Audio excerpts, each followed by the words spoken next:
In the latter part of the 20th century, schools began to install radio labs in an attempt to replicate the popular, authentic analog industry. For many years, students simulated real-world applications of analog audio technology through the communication, mixing, sharing, and distribution of information and music. The tape recorder was a staple in the industry and in the classroom. Books were recorded on magnetic tape for non-readers, and speech and language teachers employed taped recordings to assist in skills development activities.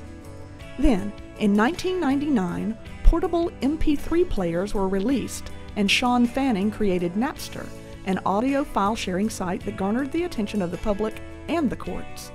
By 2001, Apple had unveiled the iPod, a 5-gig hard drive-based digital music player, and also iTunes, a proprietary digital media player application. These new digital technologies mark the beginning of the end of analog audio systems. Analog audio is just about non-existent in our facility here. The only analog signal path that is left is the one from the microphone to the console. Once the signal reaches the console, it's then converted into a digital stream, and it stays in that form throughout the production process. In analog, each new piece of equipment that the signal passed through would impart its own noise and distortion to degrade the signal. In digital form, it's all just data. So what comes out in the end is exactly what went in, unless you want to change it. So even a free program such as GarageBand on a Mac is capable of a quality level on par with the most expensive analog recorders in the past.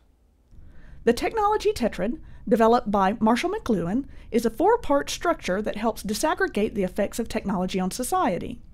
It transcends time by providing the process to review historical impacts while simultaneously looking toward the future.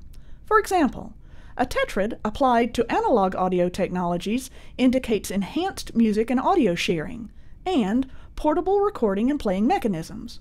At the same time, small portable tape recorders began to make vinyl records and traditional note-taking obsolete. If we look at the distant past, analog audio rekindled a fondness for chamber music, fireside storytelling, Victrolas, and even scribes. Further, as history has foretold, the future of analog technology can be found in digital media. Well, we always have students that are afraid to speak. I always have students afraid to speak. I didn't want to speak in class. If I could put something on a computer and let that computer talk for me, I was much more comfortable. There are some students who are creative, very creative, but they're not verbal. And in that aspect, I think it's just perfect. Digital audio technologies, represented by podcasts, digital audio workstations, multimedia collaboration tools, and speaking avatars, are rapidly replacing the tape recorder. I didn't use a tape recorder. I'm sorry, I did have tapes. My previous social studies curriculum sent a series of tapes that we could use, mostly for ESL students. But the kids didn't adapt very well to sitting there with headphones on, listening to a tape, and 9 times out of 10, the tape would break right in the middle. I tried last year to use a tape recorder and listen to a story. Right in the middle of the tape, it broke. Digital files have a virtually unlimited shelf life and cannot be damaged by repeated playing. They are precise, they eliminate noise, they can be retrieved and manipulated by an unlimited number of users, and they allow users to share, communicate, collaborate in new and unexpected ways. It was so overwhelming and so far superior that the audio cassette tape just didn't have a place in the face of that competition. The web disrupted so many things. It totally disrupted and displaced, in my mind, the potential of that, the analog technology in a classroom. When we look ahead at the tetradic possibilities for digital audio, we can note that the retrieval quadrant remains similar to the same section in our previous example, and we can see that analog technology was made obsolete due to the evolutionary aspect of the media. Further, sharing, distribution, storage, collaboration, and manipulation of the data have been enhanced through the evolution of sound and communication. Storage and retrieval issues are much better with digital. We use our local area network to send files all around the facility, where before we would be shuttling tapes. We use the internet to send clients rough cuts of programs for final approval. We download sound effects and music off websites to be used in productions. None of this was possible before digital audio. Then the storage of digital files is also much better than storing analog tapes. Whether you put them on disks or store them on a server, you're not going to have the issues of environmental damage.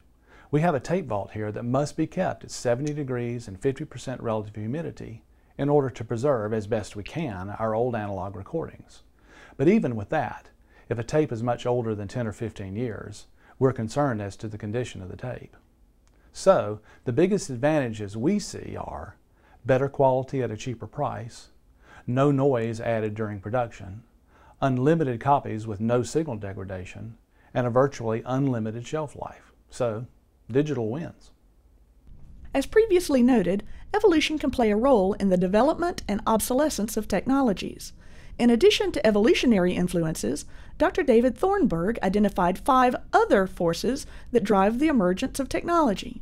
They are rhymes of history, disruptive technologies, science fiction, increasing returns, and red queens. Let's examine each force in greater detail. Thomas Edison's invention of recordable sound represented the initial emergence of analog technologies. Therefore, evolutionary technologies do not explain the birth of analog, but evolution does help explain its obsolescence as recording devices evolved into the digital format. As noted in the retrieval quadrant of both tetrads, rhymes of history, or the hearkening back to the distant past, help explain the obsolescence and emergence of both analog and digital technologies. Humans, throughout history, have had a need to communicate by voice and music. The new technologies have expanded the efficiency and the reach of our words and our songs. Because analog technologies did not evolve from prior inventions, they did not emerge due to disruptive forces. But when digital audio technologies appeared, they totally interrupted the analog evolutionary track. Science fiction, however, played a major role in the emergence of both analog and digital technologies. The earliest known reference to audio technology is in Cyrano de Bergerac's Comical History of the States and Empires of the Moon from 1659 and Sun in 1687, in which he included fantastical references to talking machines. Also, H.G. Wells wrote about babble machines in When Sleeper Wakes in 1899. A sound transposing machine was proposed by David H. Keller in The Lost Language in 1934. Ray Bradbury, in 1953, spoke of a small earbud radio in Fahrenheit 451. In 1889, Jules Verne provided the earliest known reference to video phones in the year 2889, and robots were given a voice by Isaac Asimov in Catch That Rabbit of 1944. The force of increasing returns occurs when one emergent technology competes to gain dominance over another. The classic analog example is the battle between VHS and Betamax, where VHS emerged as the clear winner. In the digital world, we could cite the DVD versus Blu-ray, or even the CD versus audiophile downloads. The Red Queen's driving force of technologies exists when agencies continue to wage one-upmanship battles. This occurred when Atari, Ampex, and MCI Sony shifted positions as analog multi-track competitors. Yet in the analog world, increasing returns dominated as the driving force because one company often emerged as a clear victor due to the effects of time and cost. Red Queens, however, have become a driving force in the digital realm, primarily as a result of open sourcing, immediacy of response time, and lower to no-cost services. We need to look no further than the ongoing smartphone challenge. Multifunction, speed, access, efficiency, and collaboration are the key. Who knows what the future holds for digital audio? But to complete our digital tetrad, within the next decade, contextual filters, or perhaps mood-responsive sensors, will be in store.